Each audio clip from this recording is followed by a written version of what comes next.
Here we have my UNI-T UTI-260B.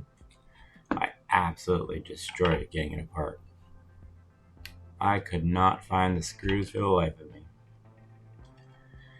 But I eventually did after I got it cracked open. You can see I kind of thought maybe the screws were behind here. Nope. So after a little while, I found these covers right here. They pop right off. You can't tell very easily.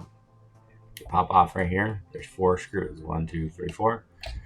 But there's still 2 more screws that hold us together.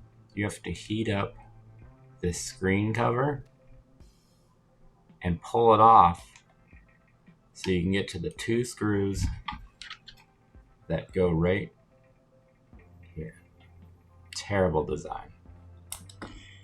Anyways, I needed to change the battery in this. This is why I needed to open it.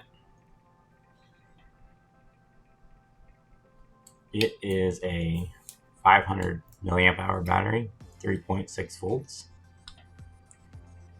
I ordered one on eBay. We'll see if it's the right thing when it gets here. I got the new battery in. I had to pull the charge controller off to fit it in here. So I'll just glue it down somewhere safe. Anyways, all this just to change a battery. Maybe if I spent a lot longer, I could have figured out where the screws were, but now you know. Hopefully you don't have to destroy yours if you need to change your battery or do any work to it. So, thanks for watching.